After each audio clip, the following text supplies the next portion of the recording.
Saudações, invasores de Covil! Aqui é Ed Nascimento, o famigerado Dragão Negro, e hoje daremos 20 razões para acompanhar esse programa. Vamos falar, seguindo nossa série sobre produção de RPG, mais um episódio sobre game design, e hoje vamos falar sobre um sistema de mecânicas que é bastante conhecido, talvez? O mais conhecido, talvez? Vamos falar sobre o sistema D20, OGL e outras dúvidas que vocês certamente têm. E aqui comigo, o indescritível Dragão Sônico, Ricardo. E aí, Ricardo, beleza? Olá, aventureiros, seus safados, seus biltres que invadem o Covil.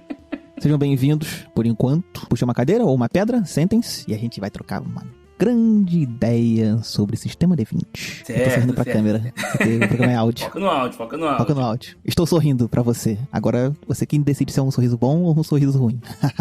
E aqui conosco, compondo essa excelentíssima bancada, o nosso grandíssimo Marcelo Cassaro. Salve, Cassaro, seja bem-vindo ao Covil do Dragão. Salve, salve, obrigado. Estou chegando aqui, estou invadindo o Covil, com licença. Eu sou Marcelo Cassaro, aparentemente eu tenho que me dar um dragão, me auto-intitular. É verdade. A pergunta mais importante do podcast: que dragão você é? Bom, eu pensei um pouco aqui no assunto, eu acho que só existe uma resposta. O único dragão que eu posso ser é o dragão que eu comecei, o dragão que eu criei, que é o Dragão Brasil. Olha só! Cara, pô, essa pareceu tão óbvia agora, mas eu não... É verdade. Caramba. Um dia teremos também o cubo gelatinoso de Moçambique, que eu amo essa piada. Mas enfim. E finalizando nossa bancada, o prata da casa já, Thiago Rosa. E aí, Thiago, beleza? Beleza, pessoal. Hoje eu sou um dragão icosaédrico, pra ficar dentro do tema. Então é isso aí. Certo. E eu esqueci de perguntar a segunda pergunta importante. Cassaro, como você conheceu o RPG? Do Thiago já perguntei, agora eu quero saber de você. Ai, rapaz, como eu conheci. Aí já começa a tocar em assuntos ancestrais, assuntos de tempo, de milhões de anos atrás, dos dinossauros, do RPG jogado a ficha de personagem escrita na parede da caverna. Sim. Bom, eu, na época... O que eu fazia com meus amigos no fim de semana, antes de conhecer RPG, era assistir um programa de auditório da TV Cultura que se chamava Enigma. Eu acho que pode ser encontrado ainda. Deve ter alguns episódios aí no YouTube. Era um game show de arqueologia, com música do Indiana Jones. Era muito bacana, era muito divertido. Aí nós fizemos, era o nosso programa de sábados. Aí chegou um belo dia, o programa acabou. E agora, o que é que nós vamos fazer nos sábados? Eu ouvi falar de um jogo aí. Aí começamos a jogar o Dungeons and Dragons era a caixa vermelha de Portugal, porque ele não existia no Brasil ainda em português. Existia em português de Portugal. E era uma caixa básica que ia só até o 5º nível. E nós começamos a jogar dali. Aí, longa história. Aí tinha uns acessórios que levavam para os níveis mais avançados. E depois começamos o AD&D, que era o top da época. O AD&D 2ª edição. Advanced Dungeons and Dragons. E daí desgringolou. Aí já era. Aí já era. Aprender inglês na marra, com o dicionário do lado para tentar ler os livros. E depois começaram a sair os primeiros jogos brasileiros, os primeiros jogos em português. O próprio D&D, a Grow, soltou um D&D básico. Depois tinha o GURPS, tinha o Vampiro à Máscara, foram Aventuras Fantásticas. A essa altura já tinha uns 4 ou 5 RPGs em português, e foi mais ou menos nessa época que eu comecei a Dragão Brasil também. Ou seja, se conheceu o jogo e passou um tempo, vou fazer o meu também. Olha, porque eu já trabalhava com revistas de videogame, com revistas com a Gamers. E na época tinha várias revistas de videogame. Então, quando eu conheci o RPG, eu pensei, poxa, mas... E as revistas de videogame eram um sucesso. A gente precisa de uma dessas pra RPG também, caramba. Se dá certo pra videogame, por que não dá certo pra RPG? Eu gostava, tava encantado com RPG, achava RPG a coisa mais legal do mundo. Não, precisamos de uma revista de RPG. Aí eu levei a ideia pra editora e estopou-se e apareceu Agora deixa eu contar um podre. Agora, vou contar uma já fofoca. assim, ó. Já vou entrar. Levei o projeto pra revista Trama, na época. E eu mostrei as revistas importadas. Tinha a Dragon Magazine, na época, a Dungeon Magazine, a Pyramid, tinha várias importadas. Tem essas revistas aqui, a gente pode fazer a nossa aqui no Brasil. Aí o dono da editora olhou aquilo e falou, então tá bom, vamos chamar a nossa revista de Dragon Magazine. Não, espera um pouco. Dragon Magazine já existe, é publicada lá fora, nos Estados Unidos. Não tem problema, ninguém vai notar. Que época, ninguém ligava pra direitos autorais. Cara, isso era muito comum, não havia internet, pelo menos não internet tão amplamente usado como a gente tem hoje, e você roubar títulos dos americanos do que era normal na indústria, era normal. O que teve de brinquedo, que teve de coisas que brinquedo teve Brasil, muito, né? O Brasil fabricava, copiando os importados, copiando os estrangeiros, porque a importação, a gente tinha a lei de reserva de mercado, eles não podiam ser fabricados aqui, os originais, era proibido, então o pessoal aqui simplesmente copiava e fazia igual. Tinha a revista Herói, foi muito sucesso por causa de Cavaleiros do Zodíaco. Ela era um clone de uma americana que se chamava Hero Illustrated. Caraca, os nomes, mano. Isso eu não sabia, não. Se você jogar no Google, você vai ver que o logotipo das duas revistas são idênticos. Isso acontecia muito. Por fim, a revista RPG ficou chamando Dragon Magazine, revista Dragon, não Magazine. Mas aí, poucos meses depois, a Abril licenciou o AD&D. Aí eles iam publicar o Advanced Dungeons & Dragons no Brasil, os livros básicos, os jogos e a revista Dragon. Então eles vieram na editora. Então, veja bem, vocês roubaram o nosso título. Já chega com um porrete na mão, então. Aí, atendendo a pedidos e algumas ameaças, o nome, acho que já foi no número 3 da revista, virou Dragão Brasil. E assim permaneceu durou 2 edições. Existiram 2 edições com o nome Dragon. Na capa. Depois, por 11 anos, foi Dragão Brasil. É isso. Caraca, mano, que época. Era terra de ninguém, cara. Caraca, a galera ligava o foda-se total, Tempos loucos. O terror da Nintendo, né? Você não poder processar a galera que tava teu título. Cara, nossa, na época tinha o Nintendinho 8-bits, né? E, nossa, tinha tanto clone do videogame, porque antigamente o pessoal fazia engenharia reversa na cara de pau. Sim. Tinha o Turbo Game, tinha o Dynavision, e dá pra ficar aqui o dia inteiro falando de... E engenharia reversa naquelas ainda, né? Tipo, fazia a capinha parecida, mas o hardware mesmo, duvido que era idêntico. Assim, eu só sei que rodava os mesmos jogos. E a galera... Talvez. A galera pegava jogo, a Tectoy fazia muito isso. Pegava um jogo lá fora, mudava uma paleta de cores. Isso aqui é Turma da Mônica. Cara, eram consoles clonados e eram vendidos, não eram vendidos em lugares escusos, assim. Eram vendidos nas lojas, nos grandes magazines. Nas lojas grandes. Você ia na Mesbla e comprava seu Turbo Game lá. Depois das aberturas repletas de fofocas. Segredos das grandes indústrias. Por favor, dedicado editor Ricardo, sobe a vinheta.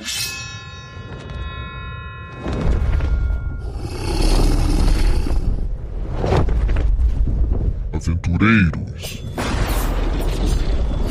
sejam bem-vindos ao Covil do Dragão.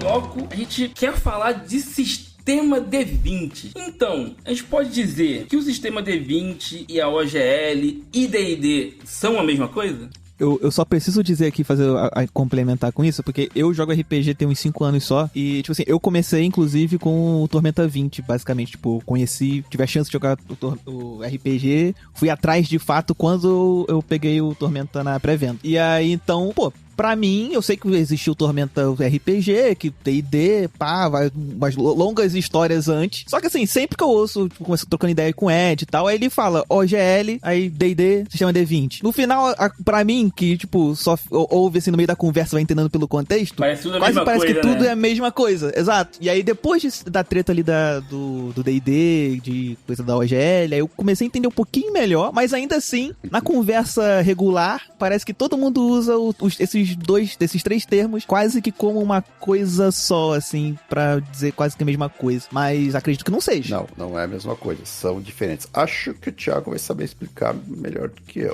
Eu tava pensando aqui, tipo, vocês têm certeza que quer que eu vou começar a falar disso, vai demorar. Não tem problema.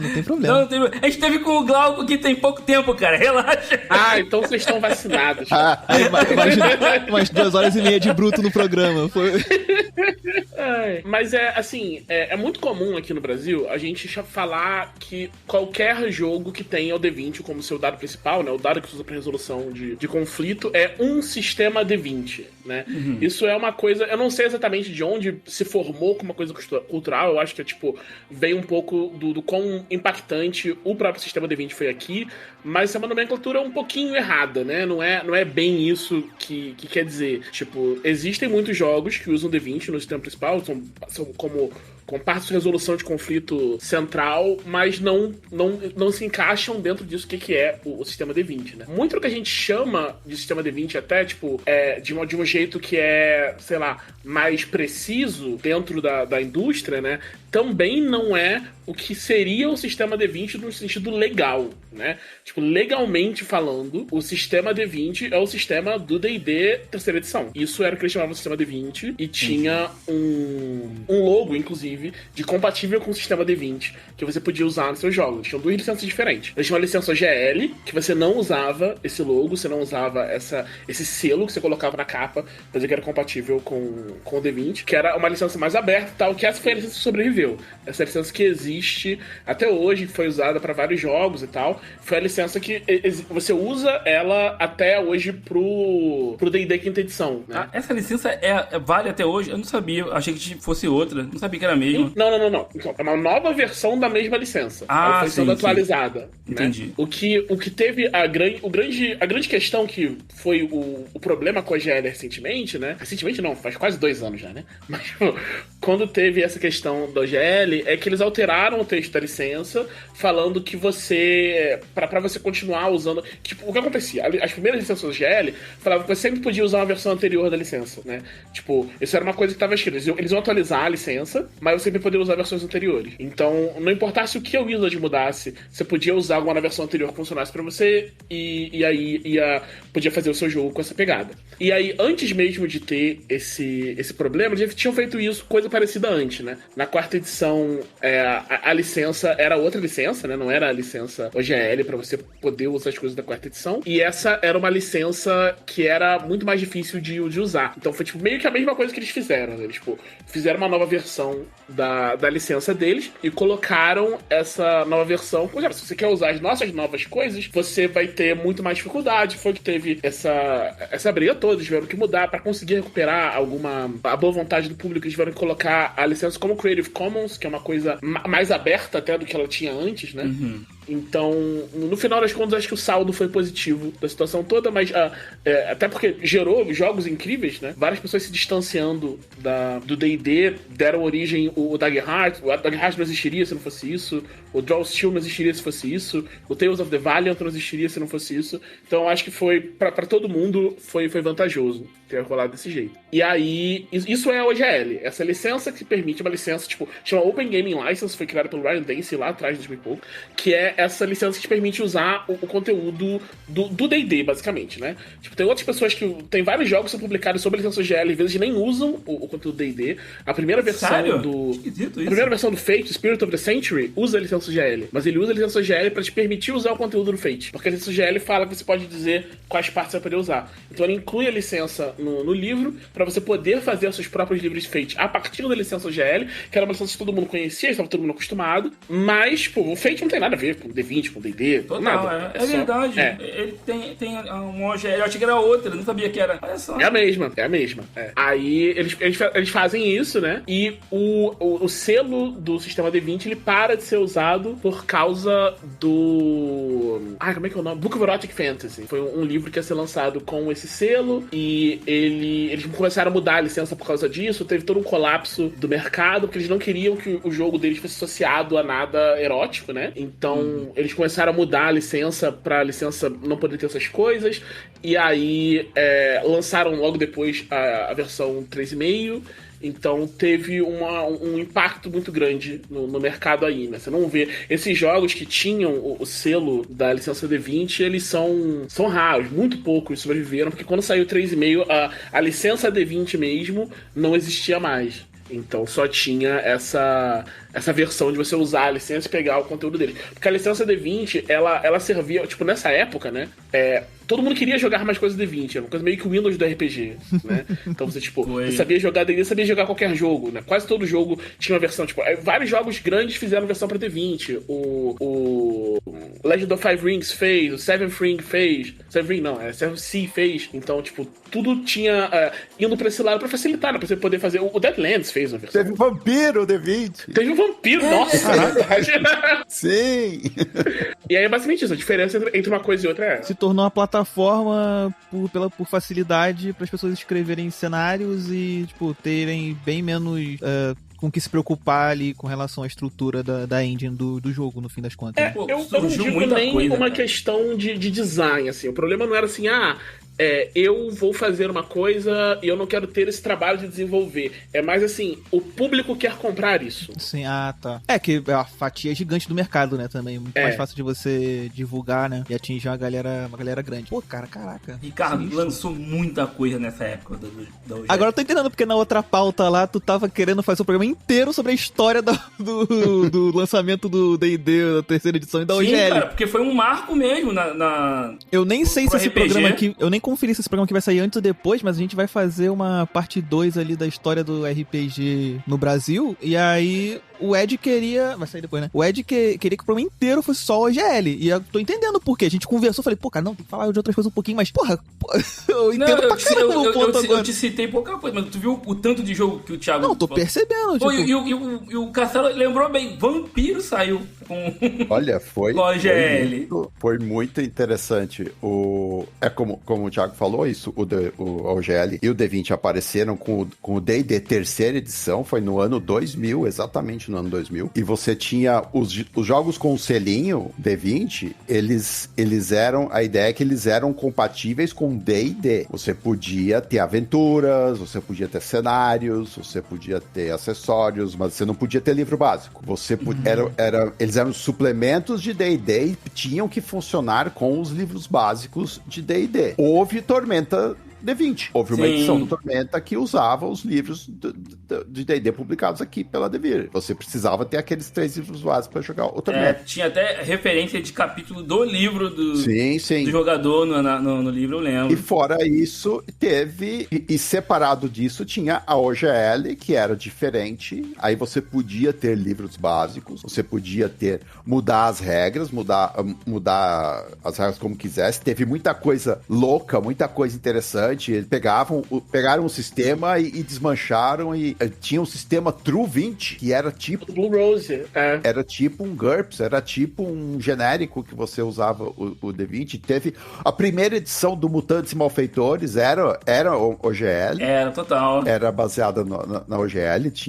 Saíram jogos muito bons, jogos muito diferentes, mas aí você não podia relacionar com o D&D. Eles não usavam o selinho e não podia ter o nome D&D. Dungeons and Dragons no livro. Você não podia mencionar isso. Tinha gente que dava umas cambalhotas. Este livro é compatível com o RPG mais famoso do mundo. Sim. Caraca, galera. E era isso. A promessa era: você nunca mais vai ter que aprender outro sistema de RPG. Caramba. Porque, havia um sistema básico, um sistema D20 que todo mundo podia usar, estava liberado para qualquer editora, qualquer autor usar, então ninguém precisava ter ter outro sistema. E foi assim por bastante tempo. Foi assim por A muito comparação tempo. do Thiago com o Windows é ótima mesmo. Foi a analogia perfeita. Foi chamado assim na época, era o Windows da RPG, era o que todo mundo... Que a gente chamava também de um sistema para todos dominar. Nossa, isso me lembrou, tinha uma paródia de Senhor dos Anéis, que era o Senhor dos Sistemas. Sim. Eu E me lembro. palavras sobre isso, que era um sistema para todos dominar. Um sistema. Então, nesse caso, o OGL ele permitiria que você pudesse lançar o seu livro base, o padrão separado, e alterar as regras como bem entendesse. Depois do Tormenta D20, houve o Tormenta RPG, que esse sim era um livro básico. Ele usava a licença GL. Caramba. Então, assim, aí o Thiago começou comentando sobre nem tudo que usa D20 é um sistema D20, né? É um OGL. E a gente, inclusive, só pra você ouvinte aqui saber, a gente tem, pelo menos, me vem de cabeça agora, 3 programas que a gente fez com sistemas que usam D20 não são OGL nesse padrão que a gente tem live sobre os 3. Brasil Vapor e Magia usa D20.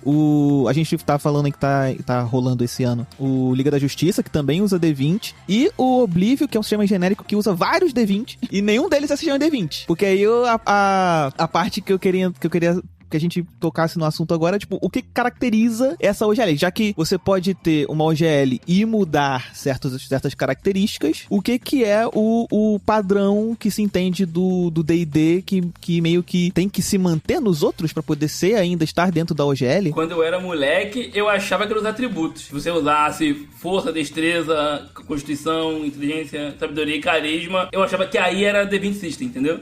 Mas eu acho que não deve ser isso, não, né? Olha, então, o problema é que cada jogo mudou, várias coisas mudaram. Cada jogo pegou o sistema e mudou de um jeito diferente. Então, alguns tinham características, não tinha uma regra que dizia, você tem que usar tantas características do sistema. Não tinha. Você podia pegar quanto você quisesse. Alguns jogos tinham níveis e outros não tinham. Alguns tinham classes e raças e outros não tinham. Alguns usavam os atributos do mesmo jeito, outros não. Então, você podia pegar quanto você quisesse do sistema original. Acho que tinha algumas coisas que você não era permitido, magias. Acho que jogos OGL não podiam usar as magias. Não sei se era isso. Eu acho que as magias que tinham nome de propriedade intelectual da Wizard, no caso. Magias que tinham nomes de personagem Mordecai, assim. Isso. Essas você não podia usar. Alguns monstros, como alguns monstros eram de mitologia, eram um domínio público, você podia usar dragão no seu jogo. Você já não podia usar algum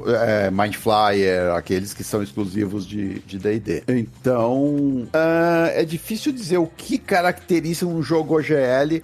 É que todos eles têm alguma coisa do D&D, alguma característica, algum atributo, ou alguma parte das regras, tem experiências, o Mutantes Malfeitores foi um jogo que mudou bastante o sistema no começo. Não tinha nem ponto de vida. Ele não tinha pontos de vida, ele não usava nível de experiência, eu acho, do mesmo jeito que o D&D, ele mudou bastante. E outros jogos mudaram bastante coisa também. Então, essa era a diferença entre o OGL um jogo D20, esse sim, ele tinha que usar exatamente a regra de D&D ser compatível com os livros básicos de D&D terceira edição. O OGL não, você era muito mais livre, você podia mudar muito mais coisas. Entendi. Mas numa dessa, agora veio outra questão aqui. Numa dessa, assim, se você fosse usar algo muito pouco do D&D, sei lá, vamos usar só os atributos, que é como aqui que a gente meio que entende com eu e o Ed comentamos, é a primeira coisa que vem na cabeça. Todo o resto é diferente. Ou, sei lá, você fazer e não ser OGL daria chabu, assim? Se você fosse pegar... se você fosse pegar 2 características só, nada mais, todo o resto é diferente. Que não tem nada a ver, usou a OGL? Então, você perguntando, tipo, não daria pra fazer um jogo e que pegasse 2 características da estrutura de D&D e isso não precisa ser OGL, tipo, iam processar, tá ligado, os caras? Se fosse eu não sei até onde vai o limite. Eu me lembro que o próprio Tormenta 20, a gente discutiu isso bastante, porque ele foi mudando, muita coisa se tornou muito diferente do D&D. Foi. Chegaria a algum nível em que nós não precisaríamos, pelo menos na nossa opinião, não precisaria mais usar a licença, porque ele já deixou de ser um OGL, já se tornou uma coisa própria. Só que ele ainda usa os atributos, ele ainda usa algumas mecânicas, ainda tem classes e raças, ainda tem níveis, ainda tem 20 níveis, então ele ainda tem muitas semelhanças. Não dá pra se livrar descartar a OGL ainda. Em algum momento, lá no Tormenta 30, de repente, a gente vai... Falta pouco, inclusive, né? se libertar totalmente. Aí vai usar o D30, o Tormenta 30? Acho justo, hein? Vai usar D30, é isso. Dúvida, então, Tormenta 20 ainda usa OGL? Ou não mais? Eu acho que ainda usa. Acho que o livro... Sabe que eu nem me lembro se a edição mais recente... Eu acho que a versão mais recente não tem mais a licença. O jogo do ano teve até aquela mudança no atributo, né? Deixa eu olhar. Ele mudou. No jogo do ano eu acho que não tem mesmo, não. A primeira versão tinha a OGL lá atrás. Acho que o jogo do ano não tem, não. A edição jogo do ano ainda tem, sim. Eu estou com ele aberto aqui. Então, lá no finalzinho. Ainda então tem. Foi um engano aqui. Ainda tem, mas pode ser, a gente pode dropar isso logo.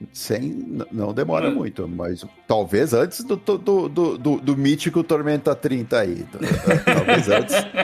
No T30 se consolida, hein? A gente pode começar antes, mas no T30 se consolida, hein? Se usar o D30, eu vou me gabar de que a ideia foi minha. Se houvesse um Tormenta 30, acho que ele já seria tão diferente, tão afastado do D&D que não precisaria mais da licença, provavelmente. Provavelmente. Aí, te falar que eu tô narrando já faz uns anos aqui o Coração de Rubi, a primeira jornada heróica que vocês lançaram, e eu ainda não acabei, né? O Ricardo, ele fez a versão do diretor do Coração de Rubi. É capaz de quando lançar o T30 eu tá finalizando, eu emendar numa outra já em outro sistema, porque do jeito que eu tô demorando. Pô, ele trouxe o Zack Snyder pra mestrar um pedaço, não foi, Ricardo? Foi tudo em câmera lenta, por isso deu muito demorado. Tudo em preto e branco. Não, eu tô vendo que eu vou acabar essa e emendar já no T30 mesmo, cara. Eu não vou conseguir narrar outra campanha de T20. Caramba! Mas, pô, cara, esse negócio então acaba. Por ser uma questão de licença, acaba entrando muito um juridiquês ali, né? Então, tipo, você tem muitas essas relações. É mais isso do que outra coisa, né? Eu não sei se. Eu não conheço nenhum caso de jogo que tinha, sei lá, 2, 3 semelhanças com o D&D e não usou a licença e se deu mal. Não sei se o Thiago sabe de alguma história assim. Eu também nunca ouvi falar. Ninguém que tem problema com isso, não. Então a galera deve estar mais... Nem vale a pena processar um caso desses, né? Não, assim, a galera que eu acho que se for fazer então algo diferente, como o Thiago citou, o Daggerheart, né? Tipo, se for fazer diferente, vai fazer bem diferentão mesmo, pra não pegar nada, pra não se relacionar nem nada do tipo, né? Por muitos anos, todo mundo se sentiu seguro pra usar a OGL, mesmo a gente, usar uns poucos atributos, mas colocar ali a licença, isso veio de D&D. Até essa filha da putagem que o Thiago falou, que eles tentaram aí dar um golpe, cancelar o incancelável e todo mundo perdeu a confiança. Aí houve todo esse movimento da Daggerheart e tantos outros que resolveram largar de vez. Não dá pra confiar mais. Eles tentaram uma vez, eles podem tentar de novo, abolir a licença. Aí não tem mais como ficar firme nessa, né? Tem que ficar com o pé atrás. Não. Ficar atento. Total. E tem todo um movimento, né? Tipo, até antes dessa época, tipo, bem antes até, dos retroclones, que é tipo gente que usa a licença pra republicar versões do D&D que não são nem a terceira edição. Você tem retroclones que usam as regras do AD&D, das caixas originais lá do D&D antes de ser Advanced, e eles só, tipo, as semelhanças são tão próximas entre um sistema e outro que, tipo, não teve base, pelo menos, pra nenhum processo em cima de nenhuma delas, sabe? Então, tipo, e tem alguns desses são, tipo, eles não são os mais famosos. Os mais famosos fazem coisas diferentes, eles têm uma coisa autoral em cima, mas alguns deles são só, tipo, o texto da D&D numa outra capa com outra ilustração, e é isso aí, sabe? Caramba. Estilo a época aí que o Caçaro tava contando no início, né? Nem pra... Galera das antigas aí, galera recuperando... Só trocaram a cor da capa, mano.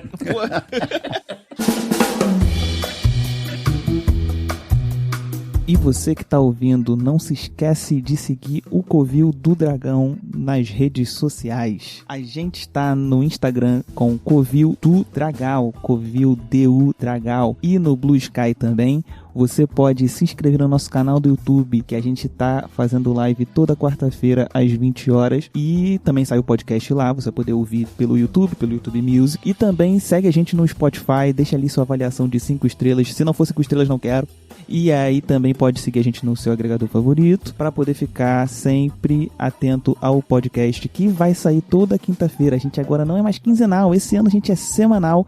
Quinta-feira de noite, por volta das 20 horas também, sai episódio. Então você tem quarta e quinta para ver conteúdo novo do Covil do Dragão. Segue a gente agradece. Vejo você lá.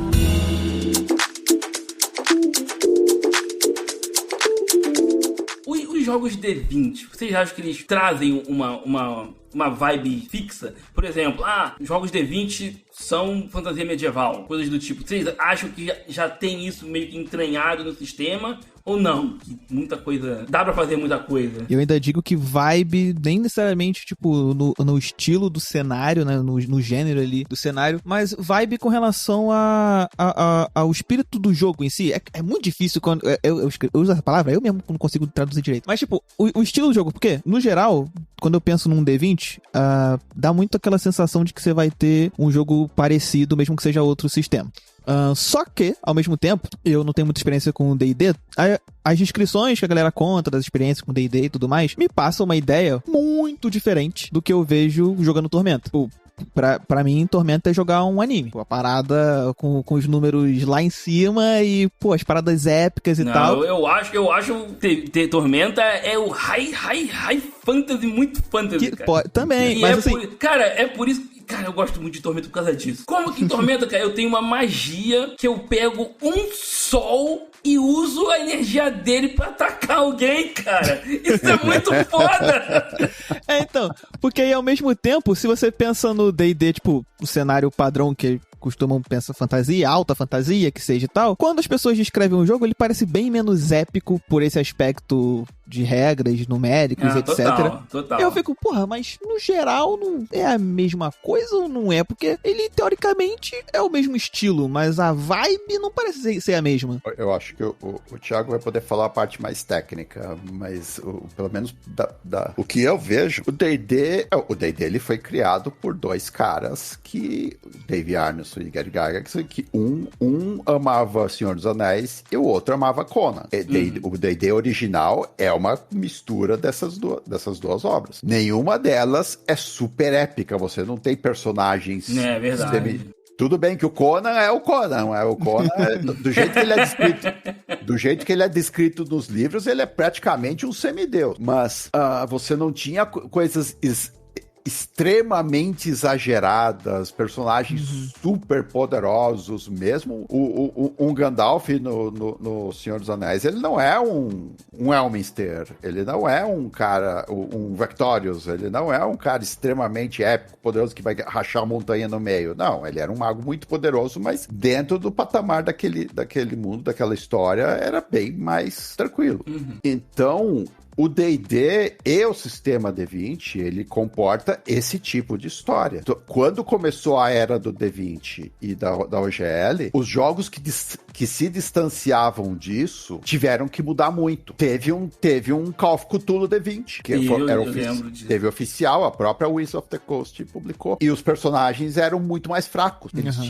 Eles tinham 20 níveis, mas eles eram muito mais fracos em comparados com um D&D. Por quê? Porque afinal era sobre... Call of Cthulhu é sobre você fugir dos monstros, é sobre você tentar ficar vivo. Não é sobre ser poderoso, né? Por outro lado... todo mundo usando os status do plebeu, né? Que o plebeu tinha classe, né? Acho que você subia de nível e ganhava uns 2 pontos de vida no Call of Cthulhu. Era bem fraco. Era bem fraco mesmo.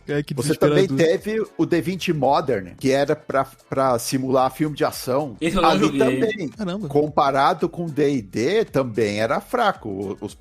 Alguns personagens soltavam magias, mas só chegava até 5º nível, eu acho, quando o D&D ia até o 9º nível, então era bem mais moderado. Os personagens eram bem mais fracos também. E aí, do outro lado, pra virar o Mutantes Malfeitores, ele teve que quebrar completamente as regras e fui virar outras coisas para poder acomodar o nível de poder que precisava naquele jogo. Então, toda vez que você foge do D&D, você descobre que a regra básica não funciona. Que a regra de D&D não serve para contar histórias que não sejam exatamente as histórias de D&D. Você acaba tendo que quebrar alguma coisa, acaba tendo que mudar alguma coisa. O Tormenta, ele acabou desse jeito. Ele é um pouco mais exagerado que o D&D, ele é um pouco mais anime mesmo, ele acomoda umas demonstrações de poder maiores, os deuses e dragão Godzilla e Kaiju e robô gigante. Então ele precisa sim estourar um pouco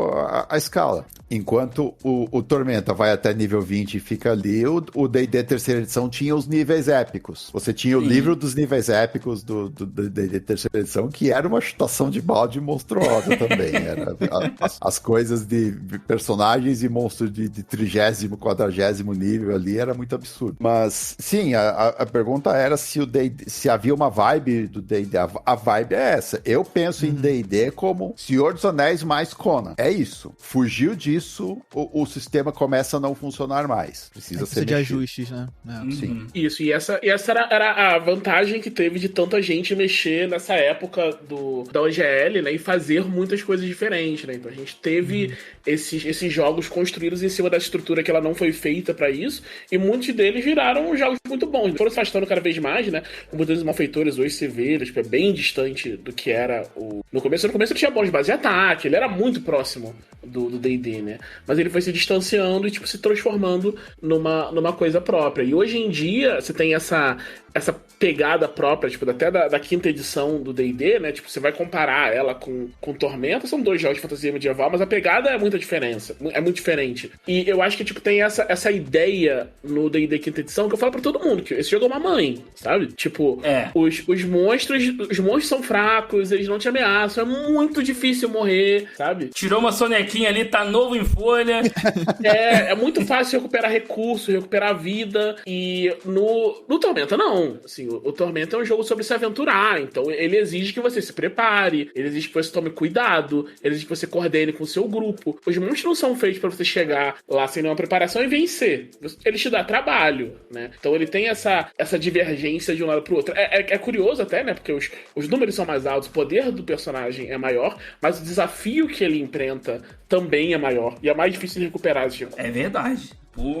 Eu preciso dizer duas coisas. Thiago falou que é pra ser desafiador e tudo mais no Tormenta. Tá vendo? Ouçam isso, meus jogadores. Então, quando eu jogar um bicho, vocês ficarem apavorados, problema de vocês. Não, eu que devia falar isso pra você. Não, mas você já não tá jogando T20. Você já tá testando T30. Muito chorão. Não, Caçaro, o Ed já tá testando T30, tá? Fala com ele depois, porque ele tem umas paradas que, pelo amor de Deus, aqui dali não é T20, não. E aí... Ou vocês ouviram o cara aqui, hein, jogadores? Por favor, hein? Não vem reclamar no meu ouvido, não. E outra coisa, a Lua pediu aqui, me lembrou aqui a produção, que quando eu narrei uma one shot pra 2 pessoas que estavam acostumadas com D&D. E, cara, foi muito engraçado quando eles foram fazer a ficha deles. A coisa mais curiosa foi eles montando os atributos, e assim, o maior era 3. E aí gente, então, assim, vocês vão passar um sufoco. Porque aí eu juntei 4 jogadores. Aí foi a Lua, que tá acostumada, o Hugo, nosso amigo, que tava acostumado, e esse casal que não tava acostumado. Não, com beira não.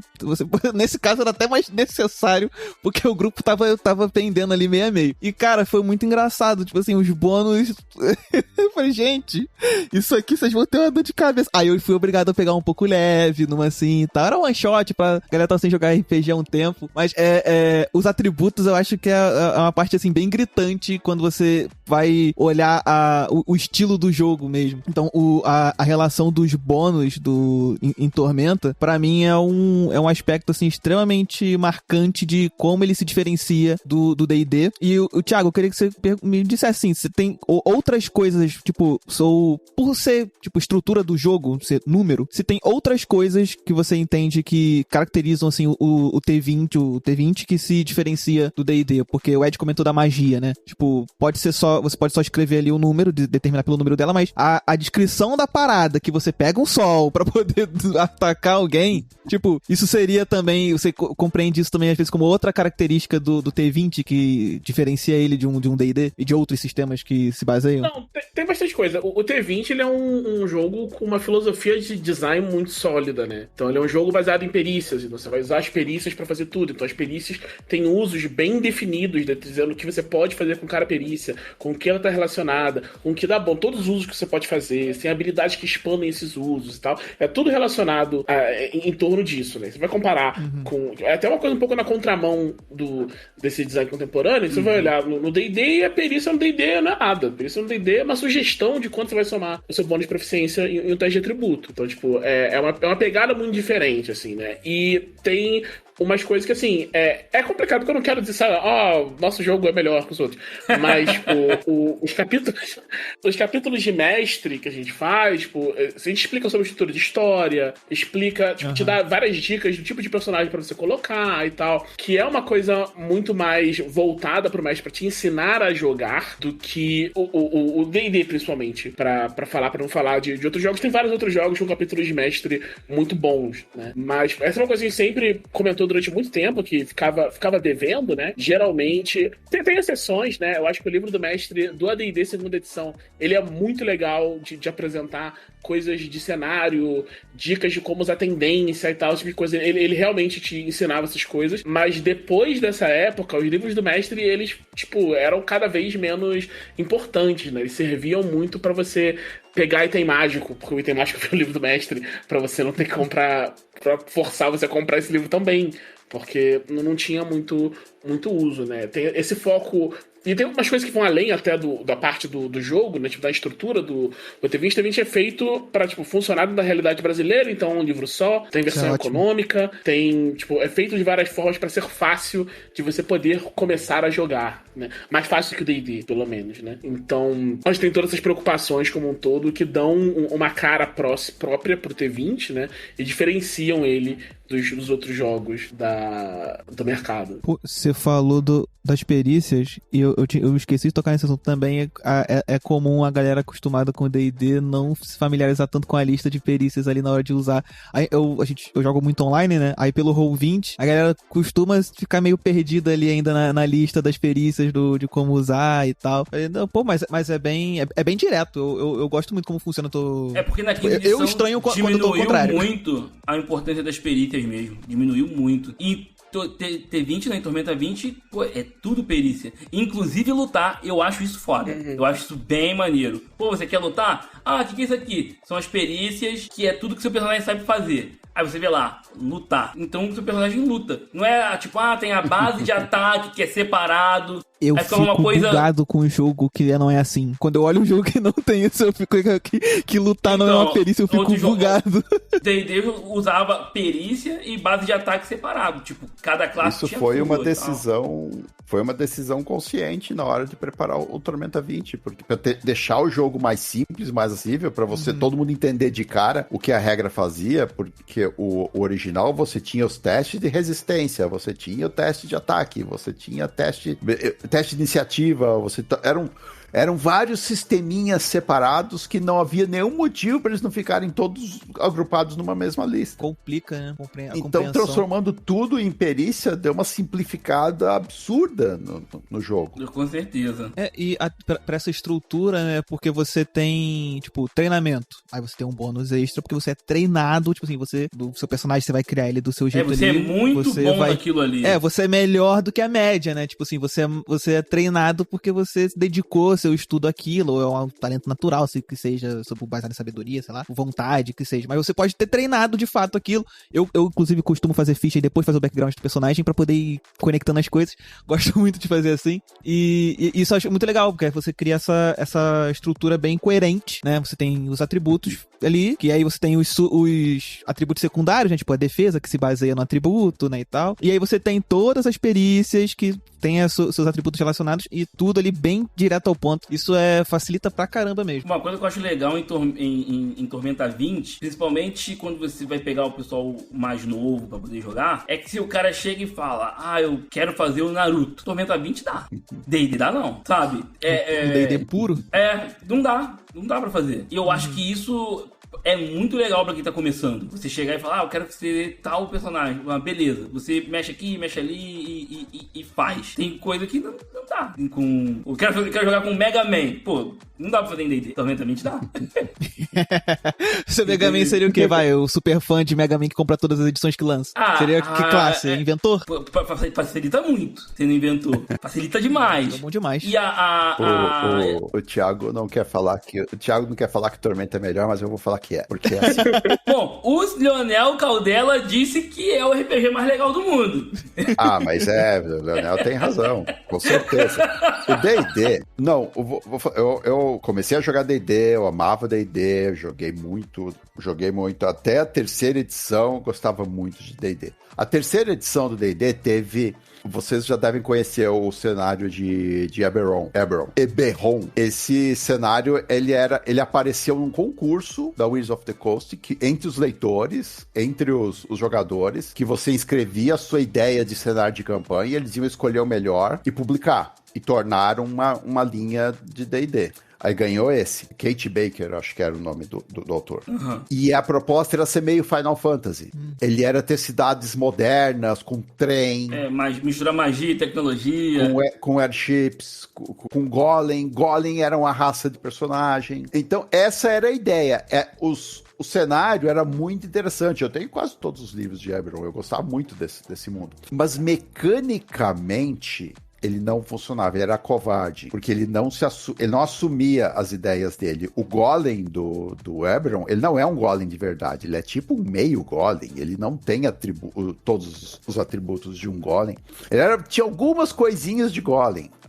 Os Warforged, eu acho que era o nome. Esse mesmo. O que mais? Tinha uma raça de lobisomem que não era lobisomem também. Eles mudavam um pouquinho aqui, um pouquinho ali e não se transformavam por completo. Tinha várias raças meio coisas que no final não eram nada. Mecanicamente não te davam benefício nenhum, eram muito tímidas as regras. Uhum. O cenário era maravilhoso e as regras eram muito fracas.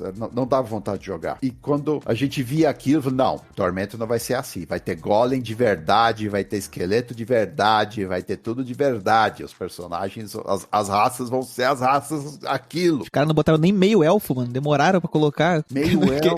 Não quer nada meio, não. Tem agora no Heróis. É verdade. Agora, o meio elfo isso aí foi culpa do público que não votou. É verdade. O pessoal botou pra votação. Na época do lançamento. Sim, foi. Eu tenho uma bronca. Às vezes eu dou uma bronca em leitor que queria. Quando chegou a gente tava fazendo Ameaças de Arton e Atlas de Arton, no Ameaça a gente começou a enfiar ali várias raças de personagem jogador. E não tava cabendo mais. A gente quer centauro. Não, tem que ter centauro, tem que ter tauro. Aí eu chegava lá e falava, vocês, na campanha do Tormenta 20, vocês votaram naquele Krillin porcaria. Quero ter uma desgraça. Vocês votaram naquilo em vez do centauro. Agora fica aí sem centauro, não quero nem saber. Pô, você tá lidando com o livro, a gente tem programa aqui já falando, pô, tem que lidar com maior relação de número de páginas, de ilustração, de diagramação, e vocês querem agora ficar inserindo tudo aí, só que vocês estão pedindo, mas na hora de fazer valer não fizeram, né? No fim a gente fez um sacrifício e esprememos um centauro lá dentro do Ameaças de Arton, tá lá. Mas a vontade é de deixar assim, você tinha centauro, era pra ter centauro no livro básico, vocês votaram naquela desgraça, naquele Krillin tranqueira. Que ódio que eu tenho dessa raça, eu não gosto do Krillin. Não deu pra perceber.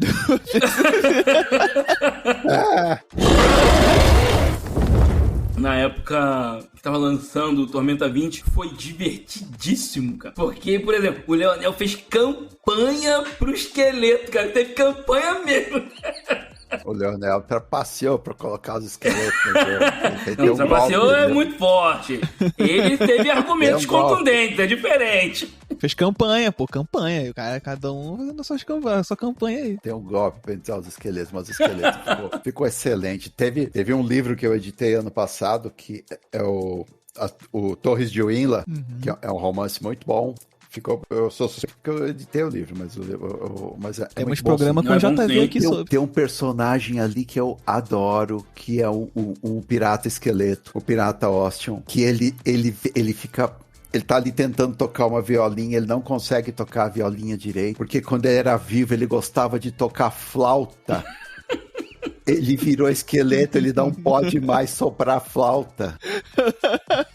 Ele tá ali frustradíssimo, tentando play, não consegue tocar a viola, porque ele era bom de flauta. Eu penso, meu Deus, o cara não pode tocar flauta porque ele não tem lábios. Melhor personagem do livro. No geral, a galera, quando interpreta Austin, esquece de não usar os lábios na hora de falar, né? E me fez lembrar que nessa one shot aí que eu narrei com essas duas pessoas lá acostumadas ao D&D, a moça, ela fez um druida de Arton. E aí ela fez o Austin, e foi engraçado que aí toda a interpretação dela era falando sem encher os lábios. Foi muito legal, foi bem legal. Foi bem bom. Tem o personagem, tem o Morty nos livros do Terry Pratchett, no Discworld. Tem um personagem que é o Morty, ele é um esqueleto com uma foice, como a Morty mesmo. E várias vezes no livro o texto diz, e Morty sorriu, não que ele tivesse escolha. Não que ele tivesse outras expressões para escolher. Ai, cara, muito bom. Mas esse cenário que você tava comentando acaba ficando como exemplo de que certas coisas você não consegue adaptar fruto do D&D, então, no fim. Essa é a parte mais curiosa de Eberron, porque Eberron é feita para a terceira edição de D&D, e a premissa dele era usar todas as ferramentas que D&D tinha. Tinha uma tagline que era, tudo que existe em D&D existe em Eberron. Tudo tem um lugar dentro desse mundo, sabe? Então não é nem... É uma questão mais de filosofia de design mesmo, assim. Como o Cassaro comentou, eles tinham meio medo de te dar o poder na mão do jogador. O jogador não pode ser um morto-vivo, porque o morto-vivo é imune a veneno. Ah, e agora? O que vai acontecer se ele for imune a veneno? A gente só não faz isso. Ah, você é um golem e você é um golem mesmo. É isso aí. Não fica cansado? Inclusive as condições também são... É uma parte que eu acho extremamente interessante das mecânicas. Pô, tu tem mais do que só perder PV? Porque, pô, ainda mais considerando que as perícias são tão importantes, tu ficar tomando penalidade nas perícias adiciona um cagaço certas horas.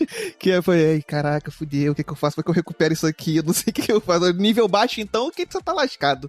O Ed é um safado, que ele fica jogando essas paradas na gente direto. Volta e meia eu tomo mais merda na cara. Pô, tá no jogo é pra usar, irmão.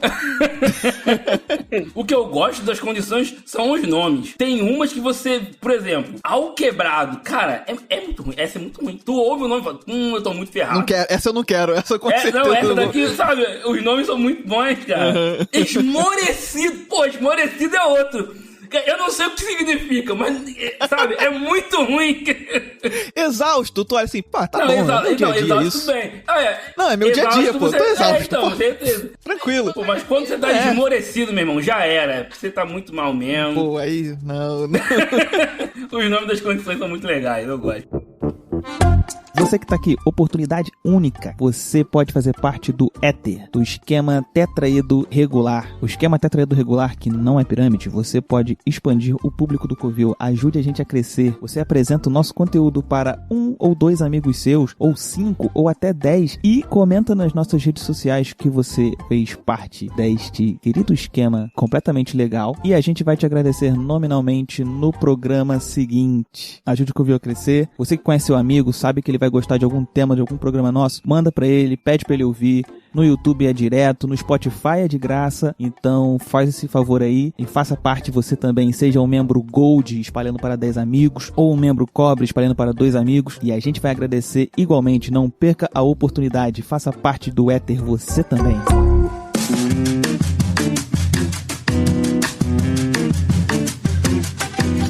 Tem de mais interessante num jogo sistema D20? E qual foi, assim, tem alguma história interessante envolvendo ou o desenvolvimento do jogo, ou alguma história de vocês jogando alguma coisa do sistema D20. O que vocês podem falar pra gente?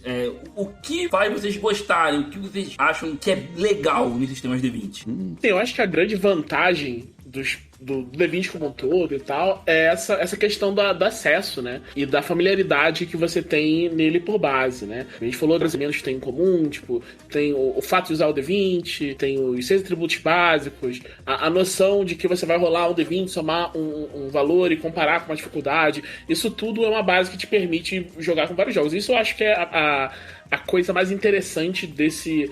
Pra gente puxar alguma coisa ainda, o que tem em comum entre esses jogos, eu acho que é isso. Eu acho que sim. Também o D20 ele pareceu uma ideia excelente. A proposta da Wizard foi corajosa porque, afinal, eles pegaram o jogo deles, que era simplesmente o RPG mais vendido do mundo, e liberaram... Olha, é de vocês também. Vocês também. Isso foi... E não vê isso acontecer na indústria. Você não vê isso acontecer em lugar nenhum. Eles simplesmente deixaram... O brinquedo é de vocês também. Agora todo mundo pode brincar. Todo mundo pode ter o seu Dungeons and Dragons. Todo mundo pode escrever seus livros. Todo mundo pode ter seus jogos. E nunca mais ninguém vai precisar aprender outro sistema, porque todos os jogos vão usar o nosso sistema. E isso aconteceu. Muito poucos jogos prosperaram naquela época. GURPS, Vampiro, eram notas de rodapé. Foi verdade. A gente jogava. Por quê? Porque o D20 foi um vagalhão. Todo o mercado era D20. Grandes marcas começaram a ter jogos D20. Teve o World of Warcraft. Teve. Puta merda. D20 ou OGL, não lembro agora. Teve um livro básico de World of Warcraft. Teve, de repente... Tudo que é jogo, tudo que é marca, tudo que era franquia, tava virando RPG D20. Era quase um Fortnite, cara. Pô, verdade. Sim. Só que o Fortnite pega os personagens, mas ainda tá tudo ali dentro do Fortnite. Eu não posso ter o meu Fortnite. Vou fazer um videogame compatível com o Fortnite. Compatível não rola. Não, era mais no sentido de tá todo mundo ali, sabe? Misturar vários títulos, né? Tipo, Fortnite tu joga de Stormtrooper com o Vader, aí tem o Homem-Aranha. E o Chapolin. O Chapolin. Sim. Mas era isso. Foi uma evolução. Foi uma revolução. Foi uma coisa muito corajosa pra época. E tanto que ninguém me tira da cabeça que a 4ª edição do D&D só existiu porque a Hasbro comprou o D&D, comprou a Wizards e algum diretor olhou e falou: peraí, quer dizer que essa licença deixa outras empresas usarem o nosso produto? Não, pode parar. Pode acabar com isso. E assim nasceu a 4ª edição, que não tinha uma licença aberta como a 3ª. É uma coisa até que o Ryan Dance fala em entrevista, né? O cara que fez, que tipo, ele juntou com o pessoal, os freelancers, pra montar como ia ser a licença. Eles entregaram pro pessoal da Wizard na época, achando que eles iam fazer várias alterações antes da licença ser publicada, que eles não iam dar essa abertura toda, né? Mas eles deram. Então foi um negócio muito... Ninguém esperava a licença fosse ser tão abrangente quanto foi. E aí, claro, quando a Hasbro foi depois, eles botaram um monte de... Eu concordo demais com o Cassaro de que o principal objetivo deles ali era fechar o cercadinho de novo. Até porque foi isso acontecendo, né? Total, verdade. Sim. Quando a 4ª edição apareceu, a gente tinha planos de fazer o Tormenta pra 4ª edição. Sério? O Tormenta isso seria... Eu não fazia ideia. Ele ia acompanhar o D&D pela... ele ia ser o acessório pra 4ª edição também, como tinha sido pra 3ª. Uhum. Quando nós vimos... Tanto tem um sinal disso, é que no Tormenta você tem o povo... O povo Eradan. Era pra eles serem os Eradrim da 4ª edição. Que a 4ª edição tinha... A 4ª edição tinha os elfos selvagens e os elfos arcanos, que eram os Eradrim. Então nós chegamos a introduzir, acho que foi no Gaurásia Mundo Perdido, que os Eiradan, que seriam os altos elfos, os elfos arcanos, que era já...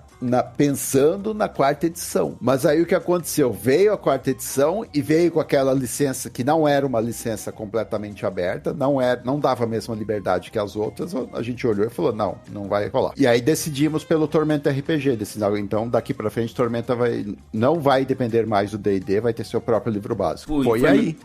Foi a melhor coisa que vocês fizeram, sinceramente. Sim, acabou sendo o melhor caminho. Uhum, com certeza. Tem uma coisa que uma vez, não sei se foi o Ed ou algum outro amigo nosso que me contou sobre o Tormenta RPG, que foi o acerto crítico multiplicava também o bônus numérico, né? Não só o Dado que tá acostumado com o T20. Eu fiquei chocado. Porque eu falei, caralho, porque a gente já joga esse negócio aqui tirando uns 40, 50, 60 de resultado. Graças a Deus o Roll20 fazendo os cálculos. Cara, isso foi, a gente acha... Isso aqui é uma loucura? Como é que você jogava isso presencial? Jogava. Porra, já calculadora, meu irmão. Poxa, mas é que o D&D, isso foi uma coisa que ninguém gostou na terceira edição, que você tinha o crítico e você tinha que confirmar o crítico. Pô, mas isso também parece doido. Você não pode confirmar o crítico.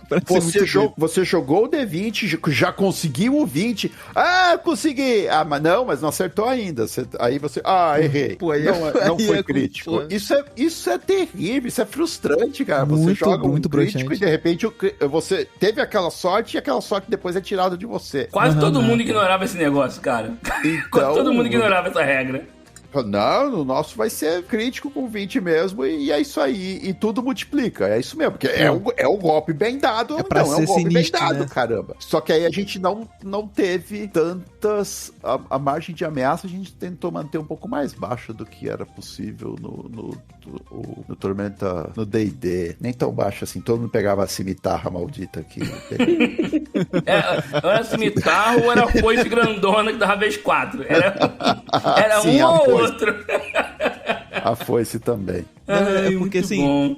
no T20 eu... Cara, assim, eu sou meio ruim de leitura, então eu fui lendo o livro conforme a minha necessidade, né? E olha que eu passei a narrar sem ter lido o livro todo, porque eu sou incapaz de ler na ordem, mas a gente vai aprendendo conforme vai rolando, né? Mas assim, é uma parada que eu tô tão acostumado que quando eu sou o que a gente tá falando da galera do D&D que vai jogar um Tormenta, eu sou o contrário, né? Porque aí eu vejo uma parada diferente, eu falei, meu Deus, como é que isso funciona? E, pô, aí alguns, tipo, o multiplicar, falei, pô, parece legal, embora jogar presencial, né, tipo, deve dar mais trabalho. Agora, pô, esse lance do confirmar crítico, pelo amor de Deus, não quero saber disso não, tá maluco? Quem usa esse treco? Pelo amor de Deus. Pô, já é 5% de chance de acertar, e aí tu ainda que tem que rolar de não, aí Rolar também de novo e passar na quebra... defesa de novo. Se fosse aquele cara que você só acertava com 20, a gente tira 20 aí, duas entendeu? vezes, cara. Não, tipo, muito doido. Mas eu gosto muito da vibe do Tormenta. Eu espero, tipo, ainda poder experimentar alguns outros sistemas D20 pra poder entender, tipo, essas variações, assim. Porque, pô, o D&D mesmo, como eu falei, eu não tenho muita experiência, mas dá pra entender bastante da vibe. Mas tem outros que acho que também fica difícil de ocupar o mercado, né? Porque o D&D tá há tanto tempo, então ele é bem grande. No Brasil a gente tem o Tormenta. E aí, pô, a gente tem o Pathfinder, que a gente vai ter programa esse ano aí, né? Teve programa esse ano, né? Falando depois da data de publicação. Mas meio que quando você vai pensar em sistemas D20, sistemas semelhantes ali no OGL, que seja e tal, e você não tem muitos outros mais, né? Tipo, até mesmo que pegue uma vibe um pouco diferente de uma fantasia medieval, o que eu sei sobre os outros, Tormenta acho que é o que consegue até mais distanciar, né? Porque o cenário de Arton é bem abrangente, então você consegue ter vibes bem diferentes ali de histórias pra se jogar, né? Pra viver, né? Então, eu estou curioso para conhecer outros, pra saber, tipo, pra ter essa mistura. Só que, pô, eu vou comparar tudo com Tormenta porque não tem condição.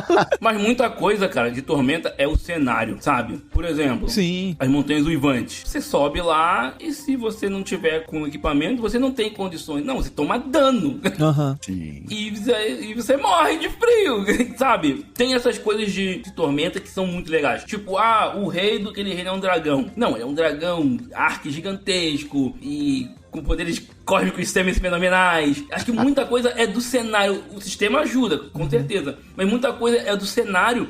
E o cenário foi se construindo ao longo de muito tempo, sabe? Quando surgiu o Tormenta, o pessoal que fez o Caçaro e a gente chamava de Trio Tormenta. Eles diziam que Tormenta é um mundo coxa de retalhos. E assim, isso era muito maneiro, porque é o que o Caçaro falou, do jogo não ter vergonha do que ele é. Pô, Tormenta é um mundo coxa de retalhos. Um monte de coisa que tem em Arton, pô, é pré-Tormenta, é aventura que saiu na DB, sabe? É conto, sabe? Muita coisa assim. E isso enriquece muito. Quem jogou desde o começo, assim, isso é uma coisa legal. Que essas coisinhas estão sempre lá, sabe? E você olha e fala, caramba, é o jogo que eu jogava quando eu era moleque. pô, eu lembro disso aqui. Pô, eu sei que é saudosismo pra caramba, mas é legal ver isso no jogo, é gostoso ter isso numa coisa que você acompanha há muito tempo. É legal você sentir isso e que bom. ver que esse clima se mantém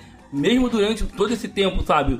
A essência do jogo tá ali. Pô, isso é bom demais de ver num jogo que a gente acompanha há muito tempo, que a gente gosta. Só pra finalizar então aqui com a pergunta do nosso apoiador, fazer uma propaganda aqui dos nossos apoios. Nosso apoiador Thiago, que está aqui na live de transmissão dessa gravação que fica oculta para quem não é apoiador. Então você ouvinte está perdendo. Você poderia estar ouvindo essa conversa meses antes dela sair, mas não pôde. Mas o Thiago pôde estar aqui. Todos os podres. Sem edição, todos os podres. Mentira, gente. A gente não faz isso, não. Até onde você vai acreditar, ouvinte. Mas a questão é que ele fez uma pergunta aqui. Que lições em game design de coisas que vocês fizeram e não funcionaram e aprenderam, né, com o tempo? Tipo, né, você vai escrever umas paradas... Que imagino que em certos momentos você escreve um negócio e, putz, não, na cabeça tava maneiro e não foi no playtest às vezes e, pô, que desastre, não foi bem isso que eu queria, coisas do tipo. Eu sei o que eu vou responder, mas tô curioso com o Thiago, quero ver o que ele vai falar. Eu tenho uma... Não é sobre nada de D20, na real, mas tem uma coisa, na primeira versão do Kairyū Densetsu, a gente tinha uma regra que pra você diminuir o custo em Nagen dos seus golpes, você tinha que gritar o nome dele, que é uma coisa, tipo, ele é baseado em anime mangá de artes marciais e lutas, tipo, você tá gritando Hadouken e aí você faz o Hadouken, né? E eu tinha na minha cabeça que você poderia fazer isso de outras formas, né? Tipo, essa regra, o Kiai, eu tinha na minha cabeça que, talvez você não precisa gritar o nome, você pode sussurrar e tal, tipo, de uma forma meio dramática, só falar o nome, tipo, declamar, como se fosse uma poesia, se for um nome poético e tal, coisa assim. Tipo, tem animes que fazem esse tipo de coisa também, né? Mas não é isso que tá escrito na regra. A regra só fala de gritar, e aí... Teve pessoas que tinham dificuldade de jogar em outros lugares. Você conseguia jogar na biblioteca, que você tem que dar um grito e tal. E aí, na versão nova, a gente tipo, reescreveu a regra pra ela representar bem esse jeito que eu tinha pensado. Inicialmente não estava explícito na regra, né? Então, acho que a lição que eu aprendi aí é mais, tipo, ter certeza que o texto que você produziu, né, o texto da regra, representa perfeitamente a ideia que você tinha, o conceito que você tinha idealizado, né? Porque às vezes a gente só, tipo, pelo menos quando tá meio na pressa, né? Você, tipo, precisa fazer outra coisa, não tem muito tempo de olhar, refinar e, tipo, tentar colocar aquilo, que a escrita é isso, né? A escrita é reescrita, né? Em qualquer âmbito, mas em regra a gente costuma esquecer, né? Tipo, você pode pegar a regra, refinar e melhorar o wording, garantir que ele tá passando exatamente aquilo que você precisa falar, e eu acho que eu aprendi isso aí com essa coisa do Kiai. Pô, legal. Eu confesso que eu amo essa regra. E eu uso até em torneio. Acho que em tudo que eu mestro, eu acabo usando. Porque se o cara tem um golpe com o nome e ele grita, eu fico empolgado demais. Eu acho muito legal. Eu interagi com essa regra, tipo, pouco tempo conhecendo o Ed, a gente se conheceu, ele me chamou pra uma campanha, porque ele tinha tinha tido uma sessão, eu acho, uma coisa assim, ou a meia sessão. E aí ele me chamou, eu fiz um guerreiro padrão, meu segundo personagem de Tormenta, não tinha lido o livro direito, e aí lá pro nível 5 já, não tinha lido o livro direito, eu entendi errado porque eu tenho problema de leitura, já falei, né? E que aí no golpe pessoal, eu não entendi que eu podia combinar aqueles poderizinhos todos, eu escolhi um só. Foi meio lento, foi um tanto lento ali e tal. E aí eu só escolhi se eu não me engano, era aquele dano elemental, que eu daria um dano elétrico. E meu personagem era humano, mas ele tinha passado por uns problemas aí, uns percalços, e virou golem. Então... ele morreu e o Ed foi bondoso, usou da narrativa pra me salvar a vida, e foi bem, e eu voltou como golem. E aí, beleza. Aí eu gostava de Robocop, foi mal. O cara era humano, ele virou o soldado invernal porque ele trocou um braço numa side quest lá, e depois ele morreu nesse processo que deu ruim e virou golem pro cara salvar a vida dele. Acontece, mas foi maneiro. E aí ele falou, não, agora tu tem um golpe pessoal que tem que ser foda, tem que ser destaque. Dá um nome pra ele. E se você atacar, aí eu não lembro se ele falou que se eu acertar e gritando o nome, o dano era maior, alguma coisa assim. Se você usasse, dava bônus pra tentar acertar e no dano. Porque eu gosto. E aí... eu nunca poderia jogar numa biblioteca. pô, tá bom. Pô, não sei muito bem o que fazer. Tá bom, Google Tradutor, português pra japonês, e vamos ver o que sai aqui na sonoridade. Aí eu não lembro o que eu escrevi, mas tipo assim, só uma coisa bem direta assim, sei lá, golpe elétrico, uma coisa assim do tipo. E aí, pô, soa legal. Eu falei, beleza. Esfrega a mão e se prepara. Viajando pelo deserto da perdição, apareceu um maluco que era tipo um enviado de Asger pra acabar com a nossa vida ali, porque a gente tava a serviço de Tenebra. Eu, vamos lá. Cara, eu soltei um berrão.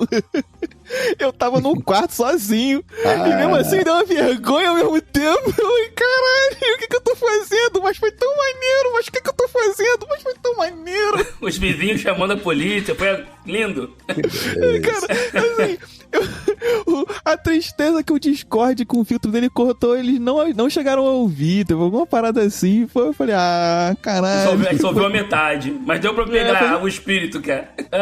E Caçaro, conta pra gente a sua história. Sim. Olha, a minha história de um erro, de uma coisa que a gente aprendeu, foi que lá atrás, no Tormenta, quando a gente começou a colocar os NPCs no grupo, no mundo, a gente, lá no começo, a gente não tinha muita noção de que os NPCs não podiam roubar o protagonismo das histórias. Então a gente estava tão empolgado povoando o mundo com os sacerdotes super poderosos, com o paladino. Tinha gente que antipatizava com o Tormenta. Eu não gosto de Tormenta porque tem aquele paladino apelão lá. Porque o paladino de Arton, ele tinha a ficha mais roubada possível. Ele era indestrutível. Eu fiz ele de um jeito, eu quero ver vagabundo derrubar esse paladino.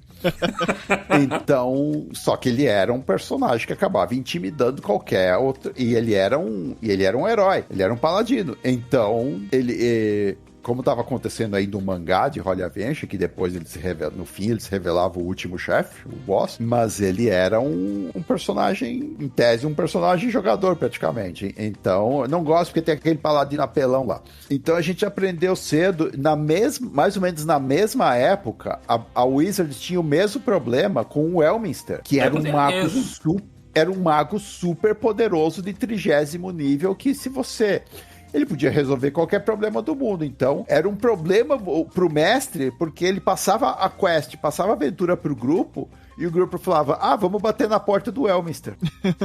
Até porque ele tinha endereço fixo, né?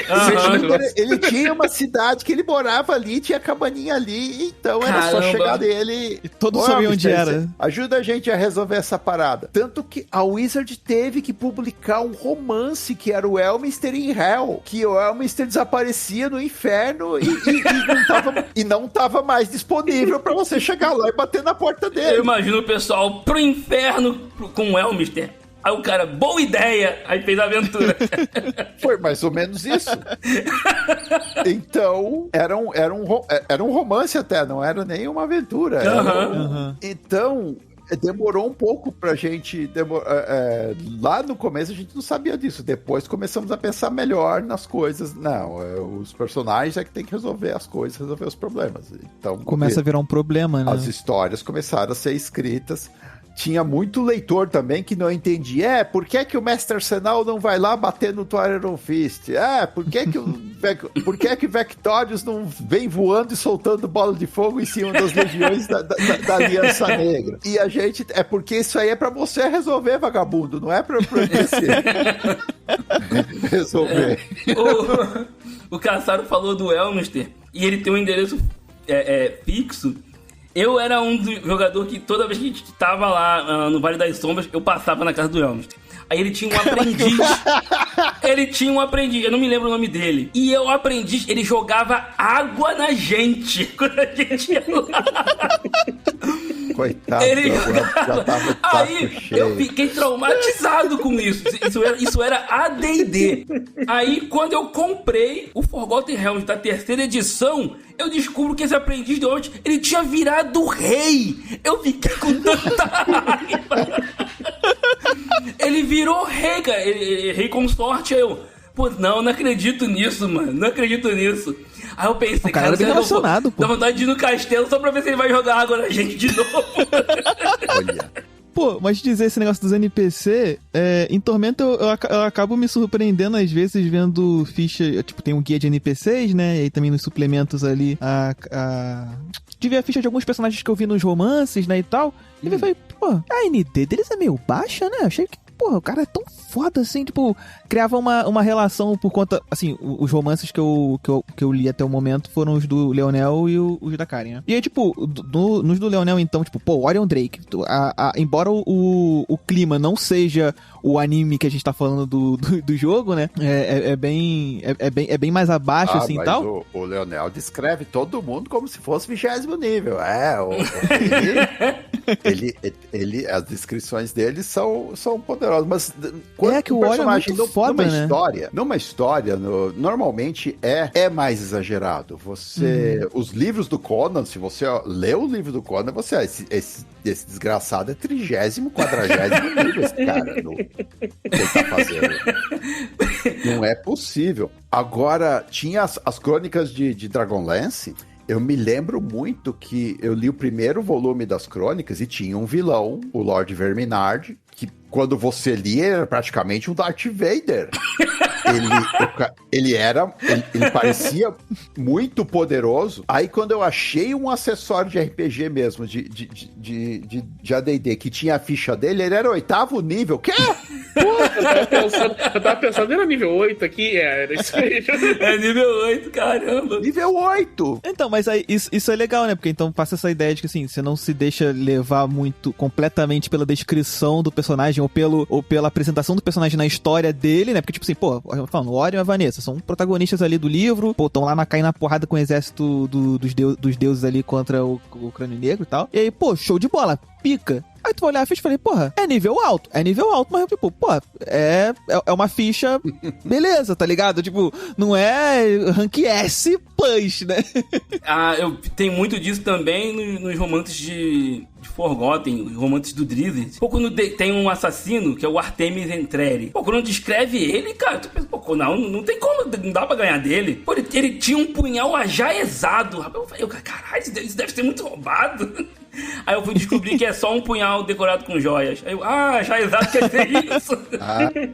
Mas o livro descreve ele de um jeito muito, muito monstro. E assim, é muito legal ver você contando essas histórias de coisas que dão errado, né, cara? Nem todo mundo que tem...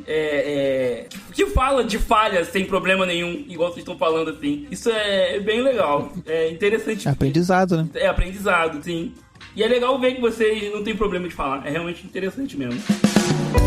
Se você tá gostando muito do Covil e quer saber mais, você pode apoiar a gente pelo Apoia-se com o link que tá na descrição de todos os episódios. Com R$10 você se torna um apoiador e receberá links para acompanhar a gravação dos episódios. Nós também oferecemos one-shots narradas para os apoiadores e, atingindo a nossa meta para esse ano, nós sortearemos um livro físico para os apoiadores. Para saber mais detalhes, ouça o episódio 64. Covil do Dragão agradece o seu apoio.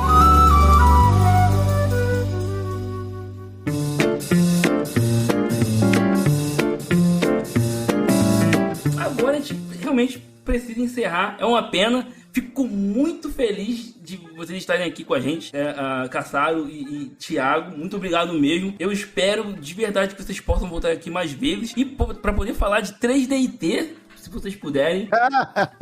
Porque eu tenho um carinho muito grande pelo 3D&T, desde lá do Defensores de Tóquio. Então eu gostaria muito de que vocês pudessem falar. Eu sei que o Thiago também jogou 3D&T pra caramba. Então seria muito interessante se vocês voltassem aqui pra poder conversar só chamar a respeito. Mas, pô, muito obrigado.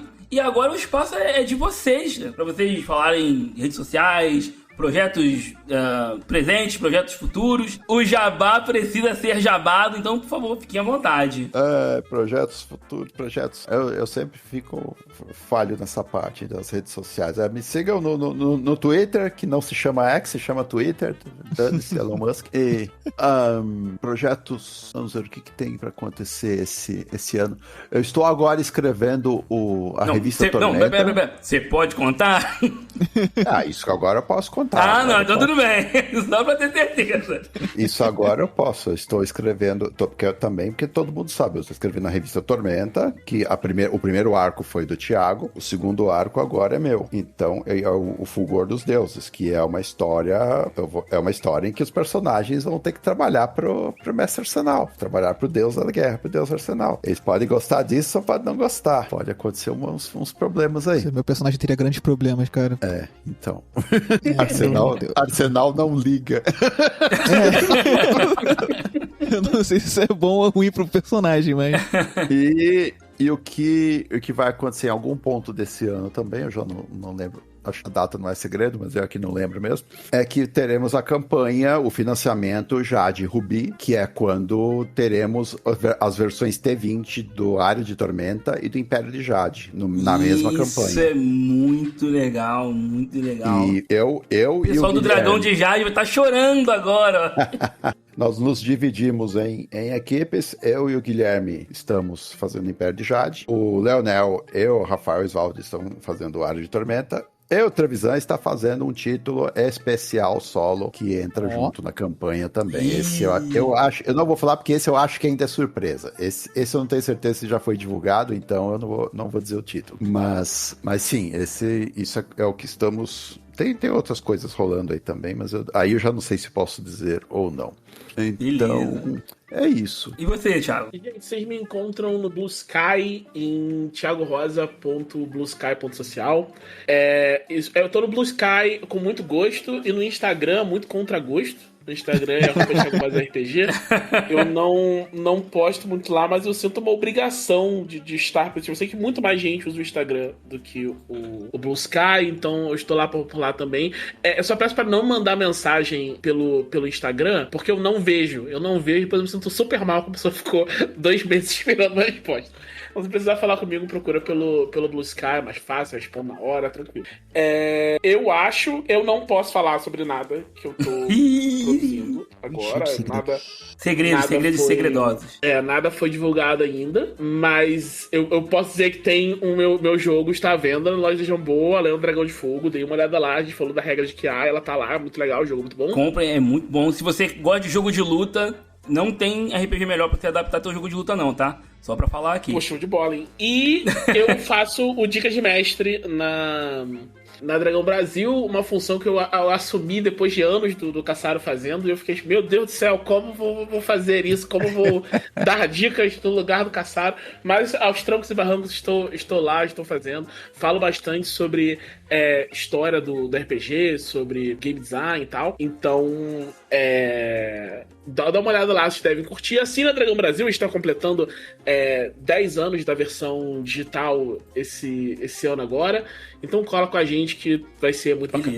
Então é isso, meu povo. Muito obrigado por terem ficado aqui até o final. E vamos dar tchau pra galera. Tchau, pessoal. Até a próxima. Tchau, pessoal. Até semana que vem, porque agora é semanal. Agora até semana que vem, porque esse programa não é mais quinzenal. Ah, moleque.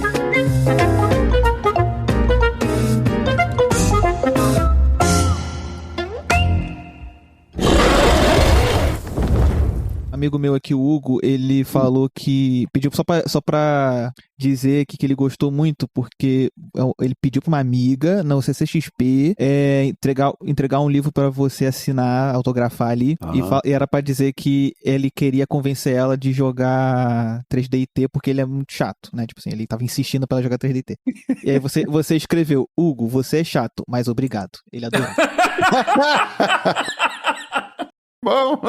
Ele ficou felizíssimo. Que bom que ele gostou, porque senão agora ele estaria me mandando uma merda, sei lá.